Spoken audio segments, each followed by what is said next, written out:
Bonjour et bienvenue à cette nouvelle saison d'enregistrement de discussion critique qui a lieu au cinéma Arvor dans le cadre d'un atelier critique mené par moi-même Antonin pour le compte de l'université de Rennes 2 et pour le compte de l'Arvor. Je suis schizophrène là-dessus. Je suis en compagnie d'une nouvelle fournée d'étudiants, encore une fois. J'ai Manuel, Alyosha, Capucine et Elisa et Édouard et Pierre-Emmanuel qui vont vous parler cette semaine de 3 films qui sont à l'affiche de l'Arvor, qui sont même des fois quitté l'affiche. Langue étrangère de Claire Burger a quitté l'affiche, mais ça ne nous empêchera pas d'en parler. On va commencer directement avec Beetlejuice et c'est Capucine qui va se lancer sur ce film de Tim Burton. D'ailleurs, c'est pas Beetlejuice, c'est Beetlejuice. Vivement le 3. Alors du coup, on va parler de Beetlejuice. C'est la suite de Beetlejuice de Tim Burton, sorti en 88.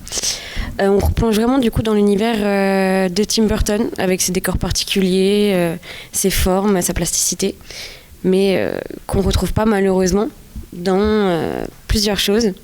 Donc par exemple, on peut citer les personnages qui nous marquent vraiment, puisqu'on retrouve la famille Deetz, du coup, c'est bien ça. Et par contre, on va du coup rencontrer de nouveaux personnages comme Jenna Ortega, qui interprète du coup la fille de Beetlejuice numéro 1. Et du coup, on découvre de nouveaux personnages, mais qui sont tout à fait différents que par rapport au 1. Ils sont beaucoup moins approfondis, beaucoup moins intéressants, si je peux le dire, et beaucoup moins particuliers. J'ai pas vu le premier Beetlejuice, donc je le vois vraiment comme un film sans contexte. Je l'ai pris pour ce qu'il était. Et j'ai pas eu cette pour un film de Tim Burton que j'apprécie quand même particulièrement. Pour les films plus anciens, moi j'ai pas été convaincu particulièrement. J'avais un peu une impression d'une série de personnages. Je ne sais pas si ça fait référence à l'ancien film où on retrouve du coup des références avec beaucoup de personnages qui sont un peu tous au même niveau. En tout cas, c'est l'impression que j'avais. Pas une ligne narrative développée sur quelqu'un en particulier et un peu des petites scénettes qui se succèdent, qui sont assez comiques par moments, mais qui manquent un peu de fond. Et un peu peut-être de thématiques fortes qui, sur les films de Tim Burton, étaient quand même souvent présentes. Par exemple, je pense pas Édouard Romain d'Argent, où des fois c'est quand même assez profond les thématiques. Là, j'ai trouvé que c'était assez en surface pour le Tim Burton qui vient de sortir. Donc pas particulièrement... Voilà, je trouvais que ça manquait un peu de quelque chose. Ok, donc pour moi le film j'ai beaucoup aimé parce que en fait tout simplement je me suis pas ennuyé du tout. Alors je veux bien entendre en fait toutes les critiques de mes collègues qui disent que c'est un petit Tim Burton peut-être qui a moins de revendications, etc. Mais pour moi après j'ai pas vu le 1 non plus, j'ai pas vu non plus énormément de films de Tim Burton, donc je peux pas me targuer d'être un expert là-dessus, mais en fait, c'est un réalisateur pour moi qui est connu, qui a fait ses preuves. On connaît ses revendications, on sait on sait ses films, on sait un petit peu son style, etc. Et il arrive à, pour des réalisateurs comme ça, qu'on peut peut-être même dire que c'est des génies, en tout cas qui sont très très forts, qui sont là, et où ils peuvent faire juste des films où ils s'amusent. Et nous, on regarde ça et puis on s'amuse aussi. Et puis même si les personnages sont pas forcément psychologiquement très intéressants, ni profond, en fait quand on regarde le film, on voit en effet beaucoup de petites scénettes qui se suivent, mais beaucoup de scénettes amusantes, beaucoup de scénettes intéressantes, et puis avec toujours des références, toujours bon public, et en fait j'ai beaucoup apprécié ça parce que j'ai regardé le film, j'ai pas vu le temps passer, je me suis amusé à la fin du film, j'ai vu que le film durait 1h40, je me suis dit j'ai pas senti 1h40 passer, j'ai trouvé ça assez fou. Et donc j'ai beaucoup apprécié le film pour ça. Du coup, pour revenir sur ce que tu viens de dire, moi je trouve qu'il y a un truc justement qui manque, parce que du coup il s'amuse, ça se voit qu'il utilise ses caractéristiques de base, ses décors, ses personnages un peu farfelus, mais je trouve qu'il est du coup comme il est un peu dans une caricature de lui-même en fait, où il va vraiment utiliser tout ce qu'il utilise de base, mais tout mélanger de manière un peu aléatoire. On retrouve plusieurs du coup arcs narratifs, mais il n'y en a aucun dans lesquels on est vraiment pris. Il les survole vraiment tous. Et par rapport justement, pour avoir vu le 1 et être aussi un peu une fan de la filmographie de Tim Burton en général, je trouve que les références qu'il fait par rapport au 1, par exemple avec le couple de personnes décédées qui est le sujet principal du premier Beetlejuice, c'est très survolé, c'est très inclus pour dire que c'est la suite. Mais il n'y a pas vraiment de lien créé à part que c'est la même famille.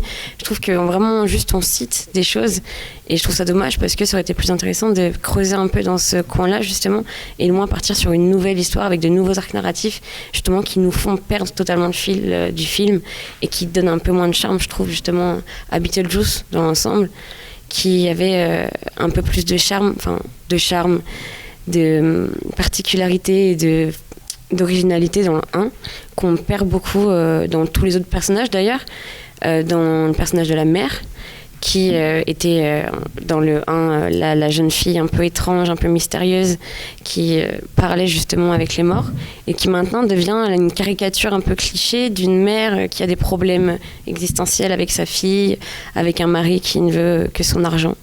Et on tombe vraiment dans les clichés de base du cinéma hollywoodien, si je peux dire, où, avec des conflits mère-fille, des désirs d'argent, désirs de tromper, et tout se finit bien au final. Je trouve ça un peu cliché.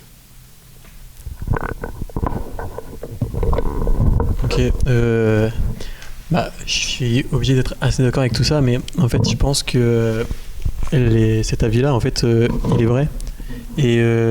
Mais il est pour moi un petit peu biaisé par le fait qu'en fait on attend beaucoup de Tim Burton parce que c'est Tim Burton tout simplement et évidemment c'est un film en fait je pense que la chose qu'on peut lui reprocher c'est d'avoir fait un truc facile quoi, d'avoir choisi la facilité et en fait c'est quelque chose que en fait je comprends le reproche mais en même temps je comprends le réalisateur qui a voulu faire ça et puis limite en fait s'il avait fait le film juste pour l'argent et ça reste un film de Tim Burton et puis il a quand même fait l'effort de faire un film qui fonctionne en utilisant ses propres codes et en fait il s'est caricaturé lui-même en montrant que en fait juste en étant lui et il fait du divertissement pur, il fait ce qu'il veut et puis il fait des places, il fait des entrées et puis je pense que on peut voir les choses comme un réalisateur qui peut faire des films comme il peut faire un film s'il veut pour le divertissement seulement et qui peut être donc divertissant et il y arrive et il peut faire un film donc profond et il y arrive aussi et puis c'est ça que j'aime bien chez les réalisateurs comme Tim Burton, c'est cette j'ai pas le mot, cette polyvalence voilà donc voilà moi j'ai apprécié le film pour ça et en fait je comprends les avis négatifs mais le film reste bien et très agréable à regarder dans tous les cas en fait. Pour répondre à ce que tu dis, moi j'aurais plutôt l'avis que quitte à être à un stade où justement il est très reconnu, il peut faire ce qu'il veut, justement il pourrait vraiment aller chercher des choses au-delà de simplement des histoires qui, moi j'aurais dit c'est un peu pas convenu le terme, mais on n'est pas challengé en tant que spectateur comme on peut l'être dans certaines de ses productions plus anciennes. Et peut-être un autre aspect du film, plus dans la mise en scène, qui peut faire que c'est pas un film moi que j'ai vraiment apprécié, mais c'est un peu un défaut que je retrouve dans d'autres films récents. C'est l'utilisation particulière des effets spéciaux. Je trouve qu'il y a un peu une génération de films plastiques où en fait on sent le fait que c'est des images générées avec des ordinateurs, la 3D et tout ça, et que du coup c'est assez léché, c'est assez beau. Là c'est une belle photographie avec des éclairages contrastés, on a plein de couleurs, mais ça manque de texture, de vie. Avec des scènes, par exemple, quand on est dans une sorte de désert, je ne sais plus exactement, où il y a un serpent, j'imagine là pour le coup c'est presque assumé parce qu'on a vraiment une sensation de 3D pas réaliste. Mais je trouvais que du coup, j'étais pas très convaincu. Je trouvais que c'était soit pas assez assumé, soit mal fait, mais j'étais un peu étonné par rapport à ça. En tout cas, je trouvais que ça manquait un peu entre deux chaises. Voilà, je trouvais ça dommage, surtout pour un Tim Burton qui, en termes d'effets pratiques, a quand même fait des précédents ultra impressionnants sur les productions plus anciennes. Moi, je te rejoins sur ce que tu viens de dire, parce que la plasticité, c'est quelque chose de très important chez Tim Burton, et c'est ce qu'on recherche, en fait, quand on regarde un de ses films. Et justement, c'est vrai qu'il c'est quelqu'un de reconnu, il a fait ses preuves, mais justement, on s'attend vraiment à quelque chose où il va nous emmener dans un autre univers, une autre façon de penser même. Et c'est pas ce qu'on retrouve dans celui-ci, justement, comme tu l'as dit, c'est une esthétique très lisse. On manque de challenge un peu et de changement, de vision, de plein de choses, de matière surtout, parce que dans ceux d'avant, on est un peu décontenancé par toutes les matières qu'on peut voir à l'écran, même si l'une des scènes du début pour annoncer la mort du père est faite est modelée. On s'attend du coup, on se dit ok, on nous propose quelque chose, on rentre un peu dans son univers d'habitude, mais par la suite, après il y a plus grand chose qui nous vraiment nous met dans son univers. La seule chose qui nous tient vraiment au jus, c'est ses décors, ses couleurs particulières, c'est les personnages que l'on connaît déjà. C'est la seule chose pour moi qui m'a fait vraiment rester dans le film. Sinon, à part ça, la trame narrative est toujours elle est très fouillie, on va dire. Elle est très on a 3 arcs narratifs vraiment, notamment celle avec la femme de Beetlejuice qui se reconstitue, qui est Monica Bellucci. On s'attendait peut-être à quelque chose d'original, qui nous mettait peut-être sur quelque chose d'un peu classique, ou le retour d'une ex, qui peut être un peu quelque chose de vu et revu, mais qui peut être utilisé correctement si on joue bien. Mais là, on est vraiment sur quelque chose de très plat, on la voit que quelques fois, des scènes très plates et très peu rythmées, et d'un coup elle disparaît, même si du coup ce que j'ai apprécié peut-être, c'est la facilité narrative qu'il a à faire ses dénouements. Donc il va pas chercher à faire des scènes d'affrontement ou de règlement de compte, il va vraiment éliminer la menace d'un coup, ce qui est plutôt sympathique à regarder et qui est surprenant. Mais c'est la seule chose qui change un peu et qui nous laisse un peu dans son univers. Sinon, on reste vraiment sur des personnages qui sont toujours un petit peu, du coup, vraiment bien ou mal, ce qui n'était pas de base habituel de chez Tim Burton. On est vraiment sur des personnages un peu grisés, justement, qui nous font un peu nous remettre en question parfois, qu'on tire un peu une certaine morale ou un certain point de vue qu'on n'aurait pas d'habitude.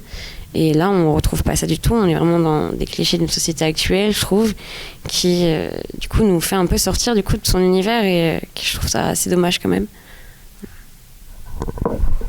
Ok, je comprends tout ça. Et justement, en fait, on en vient un peu au même point où, en fait, pour moi, on peut avoir vraiment deux visions de ce film. C'est-à-dire que il y a la vision d'une attente, d'une certaine attente de Tim Burton, parce que on a la connaissance du réalisateur, la connaissance de ses films, etc.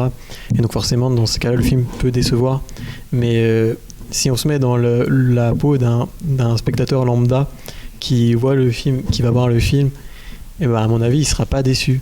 Et on va dire que dans le film, même s'il y a beaucoup de facilité, il y a aussi une certains messages qui sont passés, et puis avec plus ou moins de subtilité, et ça reste, je pense tout simplement à la scène où ils sont tous sur leur téléphone dans l'église et puis ils rentrent dans leur téléphone.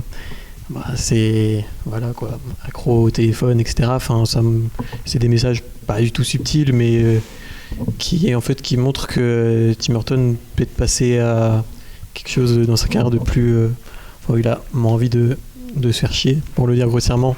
Et c'est à la fois extrêmement dommage parce qu'on a beaucoup d'attentes sur Tim Burton parce qu'il a fait des films merveilleux, et en même temps, pour un spectateur lambda, ça reste bien, et puis on reste content d'avoir du Tim Burton. Après, je suis forcément d'accord avec vous que j'espère qu'il ne fera pas que des films comme ça, qu'il va nous ressortir des classiques très intéressants, mais je trouve ça bien que de temps en temps certains réalisateurs extrêmement connus, extrêmement forts comme Tim Burton fassent des films de divertissement qui soient pas à message, qu'il n'y ait pas un message derrière, histoire de... Parce qu'en même temps, ça peut être pour le public lambda, avoir tout le temps un message derrière un film, ça peut être lourd. C'est bien pour moi quand même d'avoir des messages derrière les films, mais je pense qu'il ne faut pas cracher non plus sur des films à divertissement pur, puisque ça fait vendre, ça fait marcher l'industrie, ça permet de faire des films bien derrière, et voilà, même si c'est un peu facile comme argument, je trouve le film bien, je trouve le film réussi, et si on se met dans la peau d'un spectateur lambda et qu'on n'a pas forcément d'attente, même si je comprends forcément les attentes qu'on a parce que c'est Tim Burton, le film est bien et le film est divertissant. C'est clair que pour du divertissement, ça reste mieux qu'aller voir un Marvel. Et puis voilà, sans aller jusqu'à... je trouve qu'il y a quand même des choses intéressantes. Il y a des trouvailles... mise en scène, je sais pas si c'était présent dans les films d'avant, quand Beetlejuice il sort toutes ses tripes sur la table, ou les personnages un peu avec les costumes jaunes, il y a quand même des scènes assez marrantes dans l'ensemble du film, ou même William Dafoe qui a un personnage haut en couleur qui est assez marrant à voir, même s'il prend pas vraiment part dans l'histoire. Ça reste assez plaisant à voir. Voilà, je pense que ça dépend comment les gens perçoivent le cinéaste, et si on vient juste pour s'amuser, ça reste quand même ça reste quand même assez marrant. Voilà. Et je vous propose qu'on passe au film suivant, un grand divertissement aussi, Tatami. Et c'est Pierre-Emmanuel qui va même dire le nom des réalisatrices, du couple de réalisateurs. Enfin, couple, j'en sais rien, mais en tout cas, voilà. Pierre-Emmanuel sur Tatami. Alors, Tatami, donc, c'est un film iranien qui est réalisé par Guy Native et Zahar Amir Ebrahimi. J'espère que j'ai pas écorché les noms. Donc cette seconde réalisatrice est d'ailleurs présente dans le film parce qu'elle est un des personnages. Elle fait le rôle de l'entraîneuse, qui est un des personnages secondaires. Moi, c'est un film que principalement j'ai été marqué par la forme du film, qui je pense est assez, c'est un peu ce qu'on remarque directement parce que c'est pas habituel. On a du noir et blanc et un format 4 tiers, ou en tout cas proche du 4 tiers, qui tout de suite se remarque. En termes je trouve qu'il y a beaucoup de choses à dire sur la mise en scène de ce film. C'est un film qui est forcément politique, vu le sujet, et que la manière dont c'est mis en scène, justement, ça tire beaucoup, ça permet de tirer beaucoup de liens, et que c'est un choix assez judicieux pour traiter du sujet. Voilà, je sais pas, qu'est-ce que vous en avez pensé autrement en première impression? Justement, j'aimerais aborder sur la mise en scène du film, en tout cas son dispositif, disons.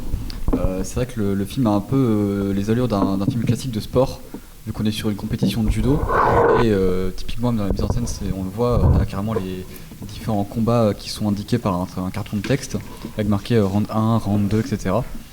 Et du coup on a quand même beaucoup d'attentes, surtout quant au code de ce genre-là, et notamment tout le long du film on nous tease un peu un combat final entre la protagoniste et une combattante israélienne, qui est du coup tout l'enjeu du film.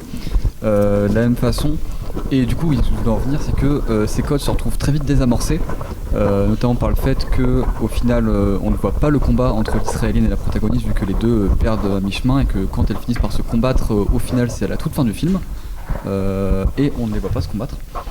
Et je trouve ça assez fort, vu qu'en fait c'est vrai que souvent dans beaucoup de films, j'arrive le compas qu'Oppenheimer, ils n'ont pas grand chose à voir, mais c'est dans l'idée que pendant Oppenheimer on peut se dire qu'il y a un fond quant à la bombe, alors qu'en fait c'est plus qu'ils prennent la bombe pour faire du divertissement. Et là à l'inverse, on pourrait s'attendre à des codes de divertissement dans le film de sport, mais qu'ils désamorcent tous ces codes de film de sport du combat final et qu'ils le mettent de côté au profit de son message qui est purement politique. Donc, ce qui fait qu'on n'a pas l'esprit distrait par l'enjeu de est-ce qu'elle va gagner le combat de judo, vu que c'est pas vraiment tant la question c'est toute l'oppression dictatoriale de l'Iran à ce moment-là. Voilà.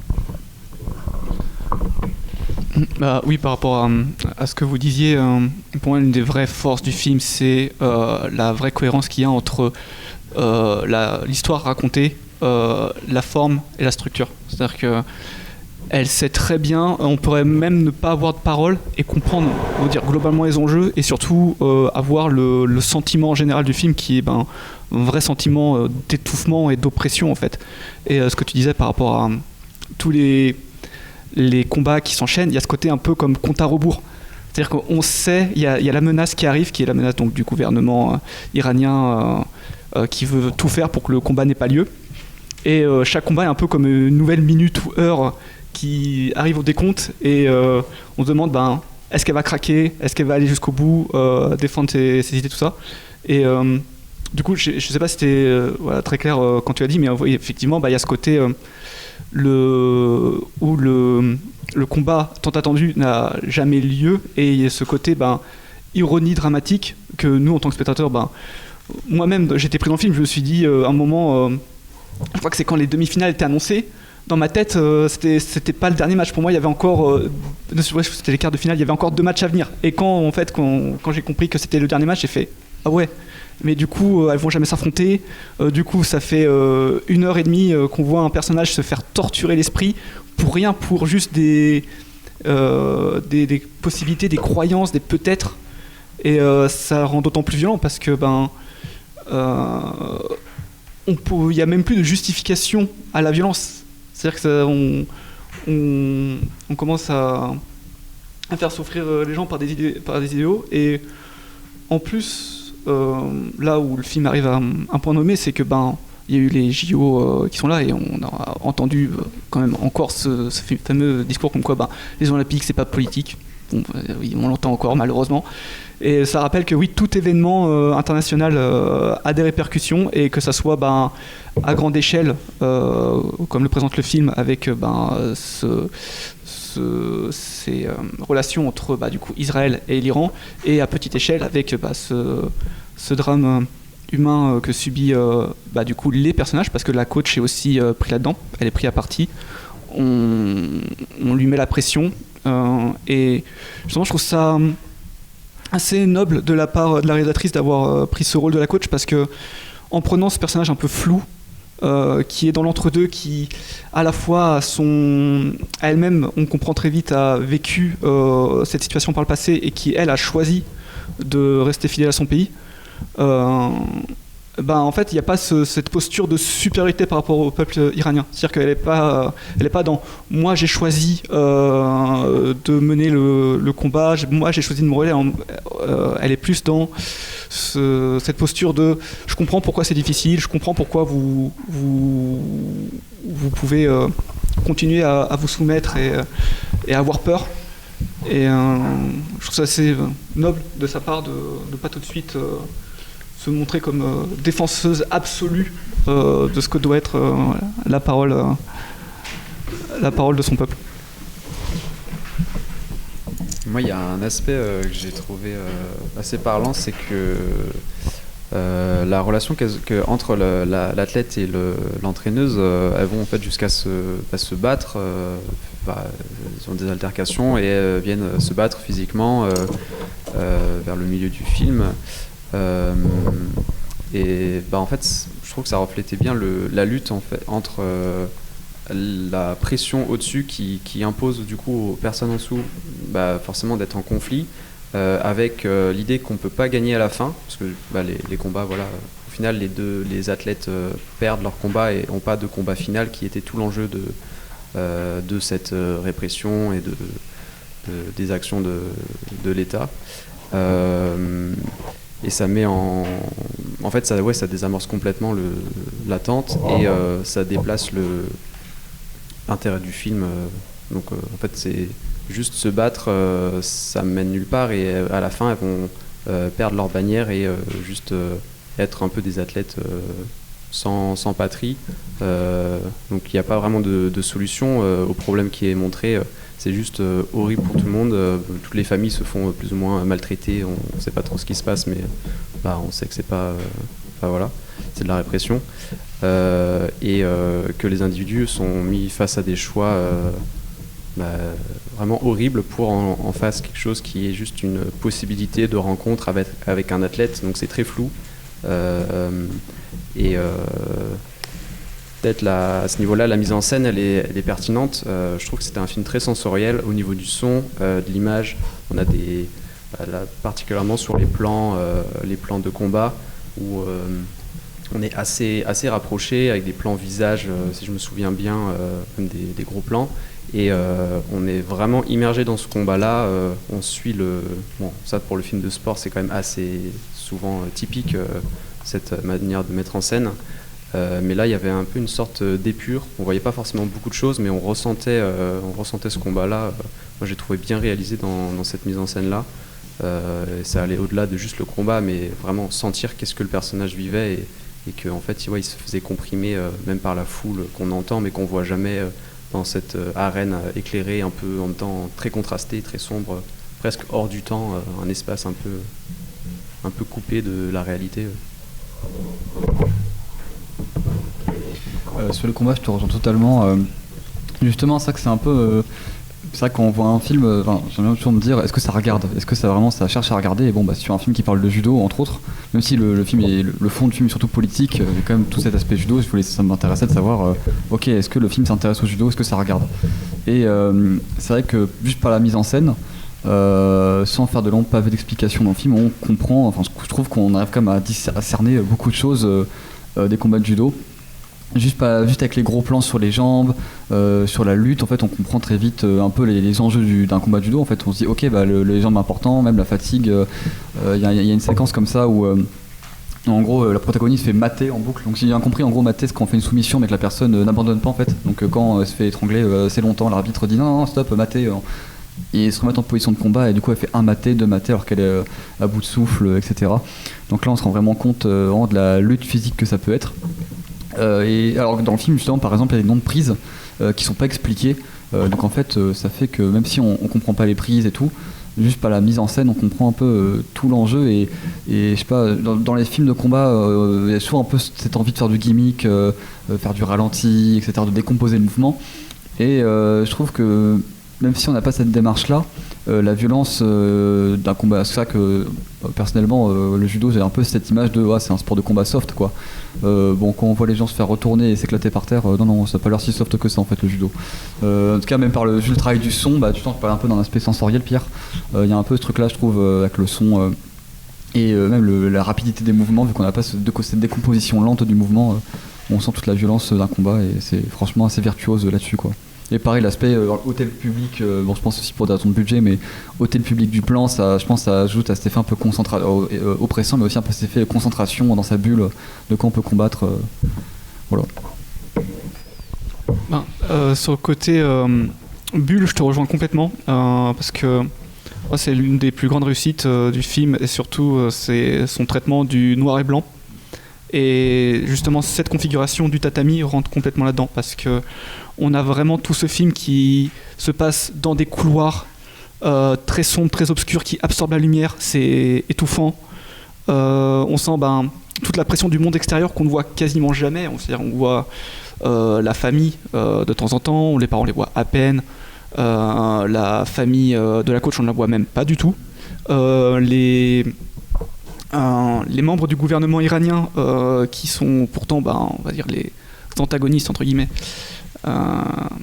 n'apparaissent jamais. C'est même pas des voix, en fait. On a vraiment que leurs émissaires. C'est comme des puissances absolues et omniscientes, omnipotentes, intouchables. Et ça, à ce niveau-là, ça me faisait penser, peut-être des gens l'auront vu, c'était Point Limite de Sidney Lumet, où il y avait ce même travail de l'étouffement, et je pense peut-être est une référence du film à ce niveau-là, parce qu'il y a quand même pas mal de similarités. Et du coup, on se retrouve où ce personnage, dans les couloirs, qui subit continuellement des coups de pression, là d'un coup, il rentre dans cette grande salle où il y a le tatami blanc au milieu de qui concentre tous les enjeux, et là enfin, elle est au milieu de ce tatami, elle est maître de son destin, on va dire toute proportion gardée, hein. Mais on peut plus agir sur ce qu'elle fait.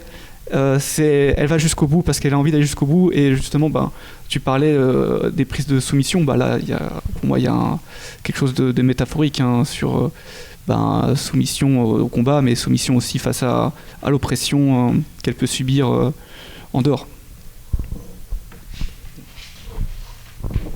Et justement, sur le noir et blanc, je voulais rebondir. C'est vrai que souvent, dans les films, quand on veut faire une image noir et blanc très léchée, entre guillemets, on va souvent un peu faire ce travail de séparer les couleurs. Par exemple, un exemple tout bête, mais si un mur est noir, on met pas un costard noir à un acteur, quoi. Et le film ne fait pas ce travail-là. Et ce qui contribue vachement à l'aspect justement oppressant. Je sais qu'il y a un plan comme ça dans le film, je crois que c'est un panoramique qui suit, où en gros on est plus ou moins dans les gradins, je crois.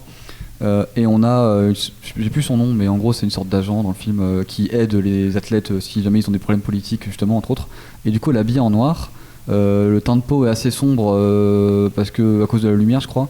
Et du coup, on a vraiment du noir sur du noir et l'image est très dure à lire. Et du coup, on a vraiment ce truc pendant 2 secondes de se dire mais attends, il se passe quoi à l'écran là? Et ça revient, en tout cas, ça m'est arrivé quelques fois dans le film d'avoir ce truc de attends, je comprends pas ce qui se passe à l'écran, faut que je me concentre. Et je pense un peu comme peut le faire un filtre jaune dans certains films, par exemple, d'avoir un peu cet effet anxiogène. Les basses lumières comme ça, ce travail des basses lumières avec une image très sombre, très low-key, accentue vraiment ce côté oppressif dans le film. Là, je viens d'y penser, mais sur ce côté oppressif, même le film en lui-même peut être considéré comme en vase clos, parce qu'il y a la scène d'ouverture et la scène de fermeture sont en miroir. Donc même dans sa structure, le film a ce côté avant-après enfermement. Et même si l'une des réussites aussi de ce film, c'est d'avoir intégré une sorte de 4e acte, où enfin il y a un relâchement, parce que je pense que ça aurait été un petit peu trop brutal d'avoir laissé le spectateur cette frustration. Ça aurait été fort aussi, mais parce que, pour revenir là-dessus, c'est vrai que le film aurait perdu, je pense, de son sens si ça avait fini sur le happy ending. Elle a remporté la compétition, bravo l'esprit sportif, bravo, elle est trop forte. Non, là, on se rappelle qu'on se bat pas juste pour des médailles, on se bat aussi pour des idées, pour montrer un parcours, un mode de vie. Et là, ça lui permet de se rappeler tout ça, d'avoir ce 4e acte. Et enfin, dans ces 4e actes, il y a la lumière qui rentre. On voit qu'en fait, elle est libérée, qu'elle peut enfin se battre pour elle, et sans avoir à subir toute l'oppression qu'il y avait eu jusqu'à présent. Justement, là-dessus, c'est vrai que c'est assez fort, je trouve. Un sentiment que j'avais pendant le film. C'est que clairement elle est forte au judo, dans le film c'est clairement établi, et limite même quand elle perd, il y a un peu ce sentiment de mais aussi avec tout ce qu'elle se prend dans la tronche, tu m'étonnes qu'elle perde, quoi. Et je trouve que c'est assez fort ce truc un peu de frustration dans le film où on se dit vas-y, comme il y a tout ce cadre de compétition de judo, on se dit mais le moindre truc qui peut la perturber, ça peut la faire perdre ou quoi, parce que forcément faut être concentré et tout. Et oui, quand t'as un gouvernement qui veut t'oppresser, je pense que mentalement t'es un peu plus travaillé que quand t'as tout le monde qui te soutient. Et là-dessus, je trouvais ça assez fort, justement. À ce niveau-là, c'est vrai que le film fait quelque chose d'assez malin, c'est que elle paraît indétrônable. C'est-à-dire que dès le début, elle paraît tellement surpuissante. Moi, ça m'avait même un petit peu sorti du film. Je fais, ça y est, elle le retourne. Il n'y a aucun enjeu là-dessus, mais effectivement, parce que ce n'est pas l'enjeu du film, en fait. Et justement, le fait qu'elle soit montrée comme il y a une sorte d'impunité totale sur ses opposants rend la fatalité d'autant plus violente pour nous, parce qu'on se dit, dans nos têtes, ça y est, c'est inscrit, elle peut pas perdre, elle est trop forte. Et du coup, elle ira jusqu'au bout. Donc, c'est plus une question de compétence, c'est vraiment une question de choix à ce niveau-là. Et aussi, une chose qui m'avait pas mal intrigué pendant le film, c'était aussi la présence de beaucoup de miroirs et de reflets. Et il y a aussi tout un jeu là-dessus. Alors, peut-être aussi justement qui participe à ce côté un peu vase clos, parce que même quand il y a des fenêtres, même quand il y a des reflets, il y a toujours des reflets, on est toujours renvoyé à nous-mêmes, on est toujours renvoyé à l'intérieur, à quelque chose, même les endroits qui sont censés être laissés passer la lumière, il y a toujours une sorte d'opacité là-dedans.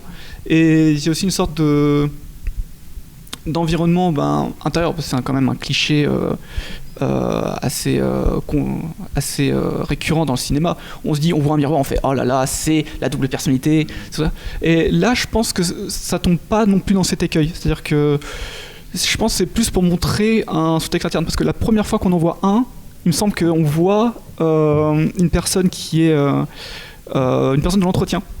Donc une personne qui est en bas de l'échelle, et donc je pense que là-dessus, peut-être la lecture du film peut passer là-dessus, et je pense qu'il y a quelque chose vraiment à creuser là-dessus. Et je pense que c'est un film sur lequel plus on va se pencher dessus, plus il y aura des trucs à creuser. Et c'est pour ça que je conseille vraiment aux gens d'aller voir, et peut-être même à revoir. C'est le genre de film, je pense, qui mérite plusieurs lectures. Allez le revoir, comme ça on va se faire du fric à l'Arbor. Merci beaucoup. Donc c'était Tatami. On passe au dernier film de notre sélection. C'est Langue étrangère de Claire Burger. Et c'est Manuel qui se lance. Donc oui, moi. Donc Langue étrangère, c'est un film qui part d'une construction, on va dire, qu'on a vu quand même pas mal de fois, qui est celle d'un voyage à l'étranger, un échange. Donc personnage de Fanny qui se retrouve à aller dans la famille de sa correspondante Lena, donc sa famille allemande, et elle est pas très douée, pas très à l'aise avec ce langage, donc et ça met en place le premier enjeu du film, qui est l'enjeu de la communication. Et il y a tout un jeu sur le fait de essayer de se faire comprendre. Qu'est-ce que c'est de communiquer, et très vite le film réussit assez bien à placer de nombreux enjeux autour de cette question, donc que ça soit ce qui renvoie à la lecture première, qui est tout simplement le franco-allemand, donc un film qui parle pas mal des relations internationales, mais arrive par différents personnages. Donc dans un premier temps la famille allemande de Lena, des problèmes de communication de l'ordre qui vont plutôt du générationnel, des différents politiques. Le personnage de Fanny qui elle-même se fait martyriser par ses camarades, et qui préfère aller s'échapper dans un autre pays où elle parle même pas la langue, plutôt que de continuer à subir ce qu'elle subit au quotidien. On apprend même assez vite qu'elle a fait une tentative de suicide à cause de ça. Donc c'est un film quand même qui traite des sujets assez lourds, et des sujets qui sont quand même assez lourds pour des persos qui sont encore adolescents. Et donc s'ajoute à tout ça la question de ce que c'est la maturité, se retrouver. De toute façon, je pense qu'on va en parler. Je pense que c'est quelque chose sur lequel on n'est pas tous d'accord. Moi, je trouve que c'est, de mon point de vue, quelque chose d'assez intelligent de sa part, de à la fois prendre des personnages aussi jeunes, et à la fois leur mettre autant de bâtons dans les roues, qu'ils soient vraiment embourbés dans tous ces problèmes, et qui savent plus donner de la tête, quoi penser. Donc, je pense que vous en avez pensé. Je suis d'accord avec toi sur ce fait que c'est des personnages assez jeunes qui sont déjà confrontés à des problèmes assez énormes, les problèmes en fait d'une société, en fait, littéralement.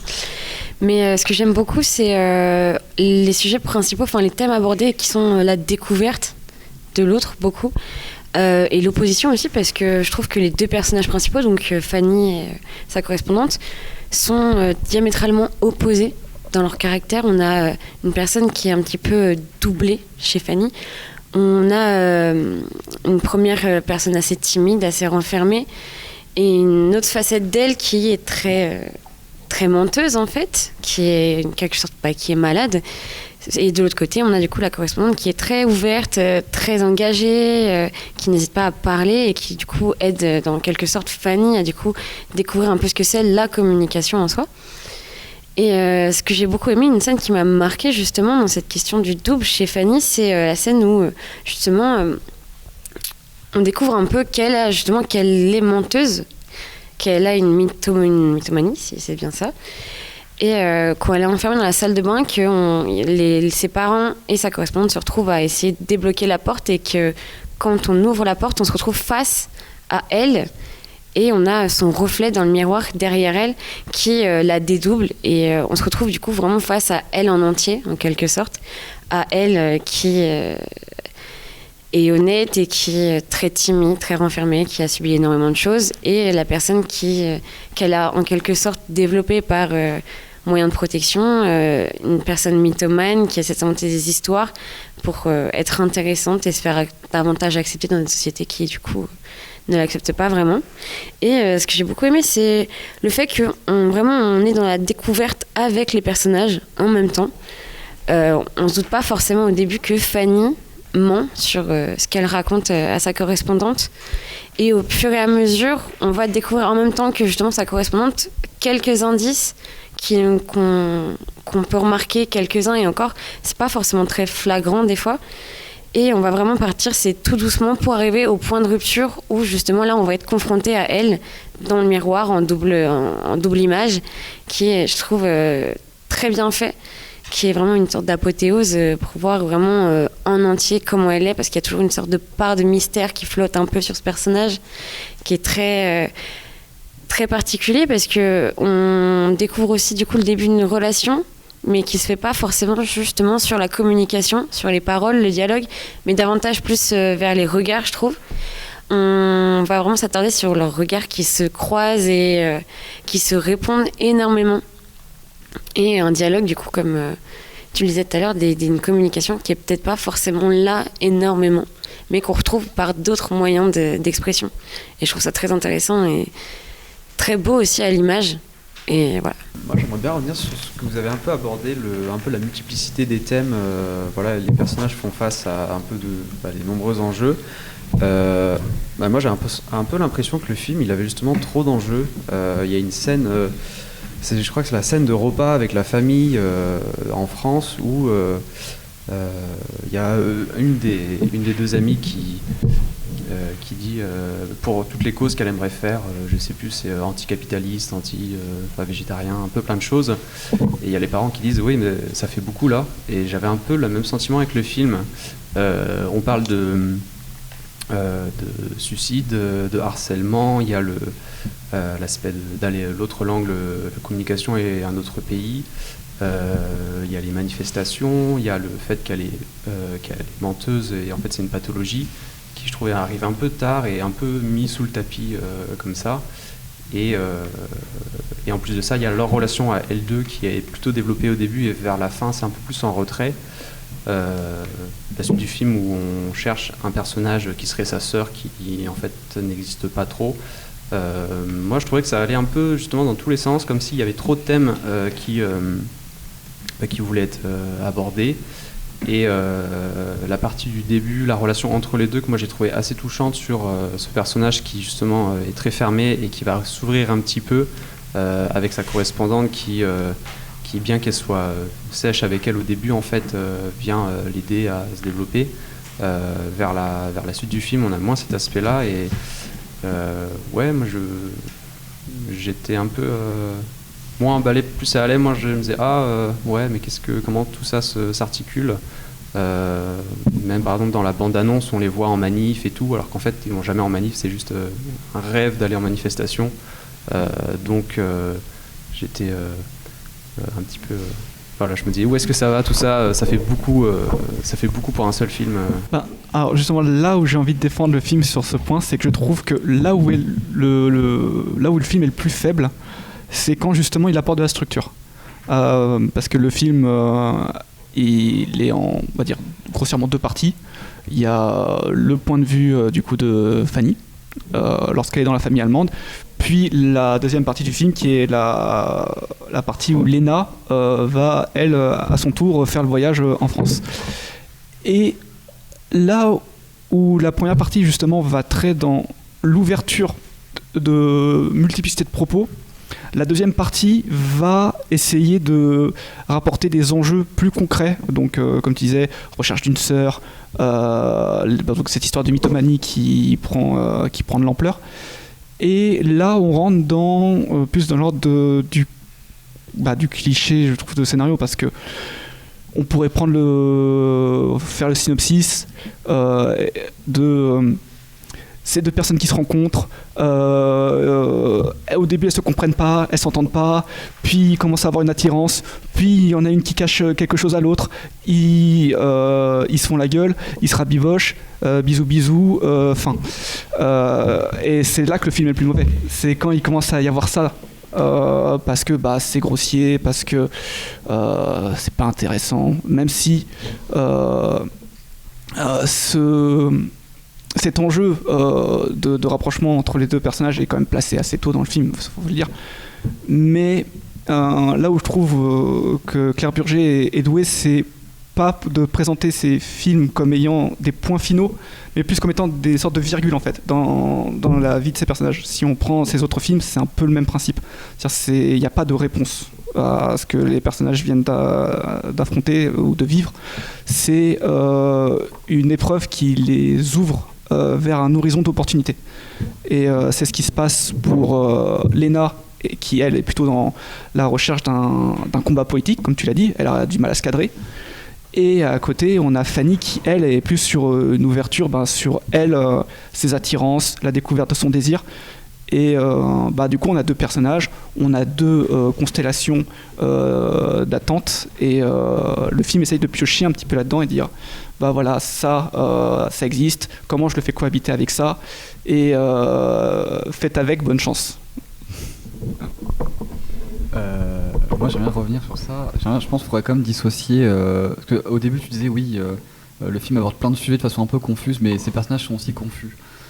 Je résume en gros, mais moi je pense qu'il faut quand même dissocier les deux, car oui, on peut traiter des personnages confus. Par exemple, justement, il y a la scène de repas, il y a une scène de repas aussi comme ça où la mère dit à la française, c'est laquelle, c'est Fanny ou Léna, je sais plus. En tout cas, celle qui est française, elle lui dit de toute façon, t'es une coco. Enfin, tu fais la gauchiste, mais t'es une coco. Enfin, non, tu fais la coco, mais t'es une bourgeoise. Il lui dit un truc comme ça. Et oui, ça pourrait être intéressant de traiter tous ces sujets-là, et un peu sous ce prisme de des gens qui ont plein de causes, mais qui sont un peu paumés parce que, pareil, la française s'improvise un peu militante, mais bon, ça l'a jamais vraiment concernée, quoi. C'est plus pour sa compagne qu'elle s'intéresse à ça. Mais le problème, c'est que le film en lui-même ne regarde pas grand-chose, et en fait, il fait qu'énoncer et énumérer des problèmes sans vraiment les regarder. Si on prend la question, le film parle beaucoup du racisme et de la montée des extrêmes. Alors, il est énoncé. Typiquement, à un moment, c'est Fanny la française, je crois. J'ai rien à savoir, je le doute. Oui, c'est Fanny la française, Léna l'allemande. Ouais, voilà. Fanny dit vaut mieux s'appeler, je sais plus, Françoise que Nader ou un truc comme ça. Donc, voilà. Sauf qu'en fait, on voit le racisme en question ou la montée des extrêmes, on la voit jamais concrètement. Pareil, donc à ça. Et quand il cherche à regarder des choses, je trouve qu'il le fait de manière assez maladroite. Par exemple, le harcèlement scolaire que subit Fanny, je souffle, on dirait une série Netflix peu inspirée, dans le sens où c'est vraiment fait comme c'est fait dans toutes les séries, où par exemple, elle se bat dans les couloirs, la scène c'est vraiment ça se bat dans les couloirs et une camarade de classe se dit tiens, voilà blabla, c'est blabla, on va l'embêter, blabla. Bref.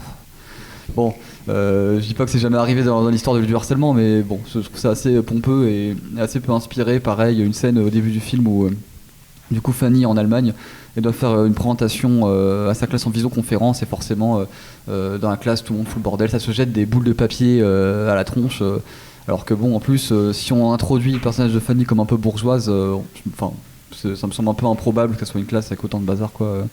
Enfin, je sais pas, ça veut rien dire, mais bon, bref, c'est assez bizarre. Et du coup, ouais, donc ça regarde assez peu de choses, et quand ça regarde assez mal. Pareil, là, t'as une scène de repas comme ça où la mère s'alcoolise et en gros est ivre, et elle embrouille son ex-mari, lui dit il lui fait toute une scène, ça fait vraiment dramatique pour être dramatique, et je trouve ça assez pauvre. Et du coup, on se retrouve avec une romance qui fonctionne à peu près, mais sur les sujets un peu engagés, on va dire, je trouve ça assez pauvre au final. Je trouve ça vraiment assez pauvre. Donc j'aimerais dire, je suis assez d'accord avec Pierre et Edouard. En fait, le film, pour moi, aborde énormément de thèmes qu'on pourrait dire limite polémiques, et il les aborde seulement. En fait, il va jamais au fond des choses, et en fait, pour moi, ça nous empêche un peu de nous attacher au personnage, parce qu'en fait, quand on voit le personnage, en fait, on s'attache souvent au personnage parce qu'on se dit, bon, ce personnage-là, il a subi ça, alors ce personnage-là, il est comme ça, il est intéressant, il est profond, mais en fait, les personnages, ils ont tout subi, et puis ils ont des idées qui sont très clichés, qui sont très faciles à voir, alors même si, évidemment, en fait, c'est pas non plus des mauvaises choses, des mauvaises idées, c'est des sujets qui sont intéressants, mais ils sont abordés que brièvement, et on va dire que ça m'empêche de m'attacher au personnage où je voulais revenir.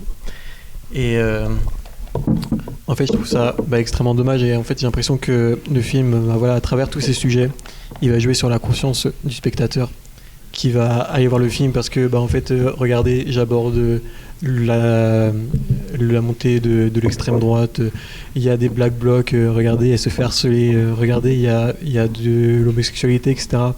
Et en fait, il joue beaucoup sur ces thèmes qui sont très actuels. Pour moi, c'est pour jouer sur la conscience du spectateur et une envie d'aller voir le film. Et c'est pas forcément une mauvaise chose parce que c'est des sujets intéressants, c'est des sujets bien pour faire des films, mais en fait, il les aborde pas vraiment ces sujets-là. En fait, il les montre juste et on a juste en fait une suite, j'ai l'impression, de sujets chauds, de sujets polémiques qui sont montrés, mais montrés de façon grossière, comme disait Edouard, montrés à peine et qui vont absolument jamais au fond des choses, où il n'y a jamais de solution. Et certes, tu disais tout à l'heure qu'il n'y a pas de solution et que en fait, ça montre, ça permet au personnage de se découvrir, etc. Enfin, je sais pas exactement les mots que tu as utilisés, mais en fait, pour moi, il n'y a forcément pas de solution à beaucoup de ces sujets et c'est pour ça qu'ils sont intéressants. Mais en fait, il faut quand même montrer il faudrait en fait aller au bout au moins d'un des sujets pour montrer en fait toute la zone grise, tout le problème qui est abordé, mais ils le font jamais. Et je trouve ça dommage. Et du coup, ça fait que pendant le film, on s'ennuie, on tombe juste sur une romance qu'on a déjà vue, que du déjà vu. Rien de très intéressant, rien de nouveau, juste jouer sur la conscience et puis c'est tout. Et puis je trouve ça dommage.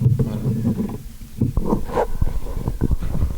Alors, à ce sujet, je pense que ça dépend beaucoup de ce qu'on attend d'un film.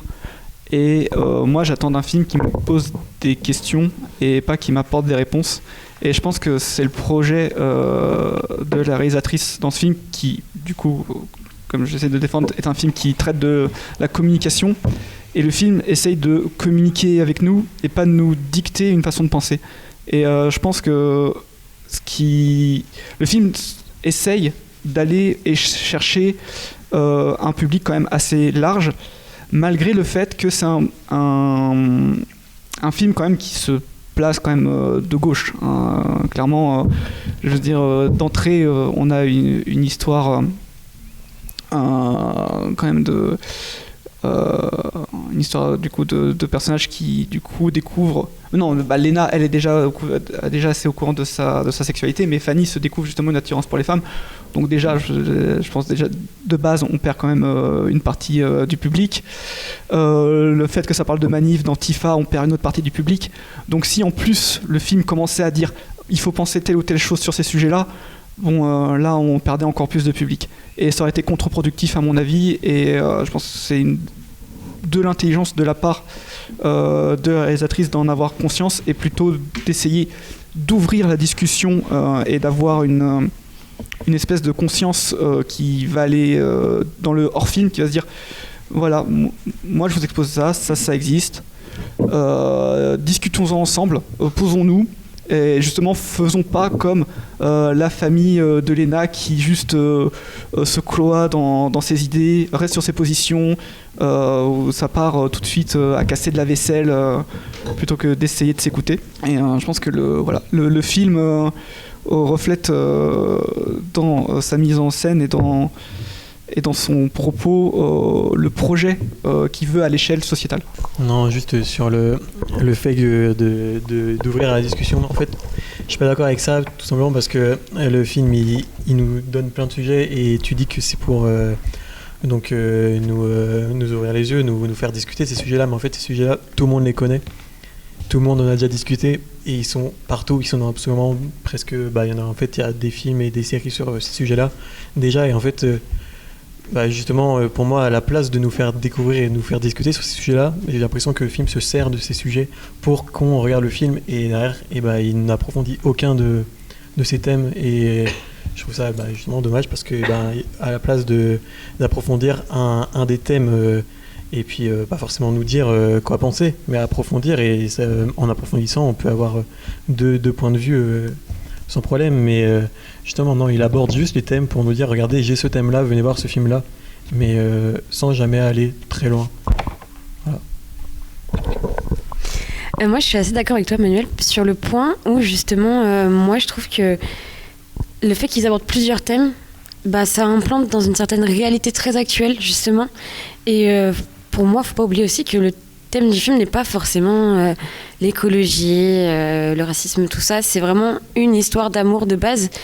Et on va suivre le rythme de deux adolescentes. Et je trouve que justement, le fait de survoler plusieurs sujets actuels, on va vraiment rentrer dans justement ce rythme d'adolescence où tout est un peu mélangé, on découvre beaucoup de choses, on s'intéresse à beaucoup de choses différentes.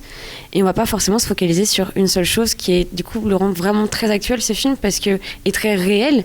Parce qu'en réalité, on va pas, dans notre vie, juste avoir un thème et faire un tout droit jusqu'à la fin sur ce thème-là. On va s'intéresser surtout à l'âge qu'elles ont dans ce film-là. Enfin, elles sont quand même assez jeunes, elles sont encore au lycée. Et du coup, on survole plein de thèmes qui passent, qui sont actuels. Donc forcément, elles sont confrontées à ça. Et du coup, on va forcément les survoler comme elles peuvent y être confrontées. Comme nous, aujourd'hui, même, on y est confrontés. On va pas forcément rentrer dans les détails de certains sujets. Pourtant, ça reste très, très éparpillé aussi. Je trouve que ça peut permettre aussi à un certain public de justement aussi, au contraire, se reconnaître dans certaines choses et dans certaines scènes où justement on parle de suicide, de violence ou ce genre de choses, mais qui sont actuellement qui sont d'actualité totalement. Et du coup, moi je trouve ça plus attachant pour les personnages parce que le fait de survoler ces sujets, on leur permet d'être vraiment d'avoir plusieurs facettes et qui justement les rendent vraiment très intéressantes. Et on n'a pas forcément besoin d'approfondir ces sujets, du coup comme tu disais, de donner une suite ou une solution à ça. C'est vraiment, on est là pour montrer un peu une certaine réalité, leur quotidien et une histoire d'amour qui se construit, et en fait juste deux personnes qui se découvrent et se construisent. Je pense que c'est surtout ça l'arc narratif principal qu'elle a voulu mettre en avant. Et du coup c'est pour ça que pour moi ces sujets-là rentrent assez bien dans cette destruction.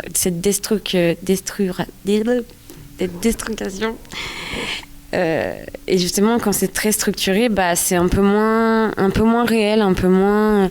Je trouve qu'on ne serait peut-être pas aussi intéressé et on n'y verrait pas autant de réalité, ce que je trouverais dommage. Je trouve ça très intelligent de sa part d'avoir fait ça de cette manière-là. On va peut-être s'arrêter là, à part s'il y a quelqu'un a quelque chose à rajouter. Très vite, parce qu'on va arriver à l'heure fatidique, à 1h. Donc voilà, en tout cas, merci à toutes et à tous. C'était très chouette. Enfin, j'espère en tout cas que les auditeurs vous aurez trouvé ça chouette. Alors merci à Edouard, Elisa, Capucine, Alyosha, Manuel et Pierre-Emmanuel. Vous avez vu, je connais tous vos prénoms. Et puis on se retrouve très bientôt pour un autre épisode, dans un mois, quelque chose comme ça. Merci.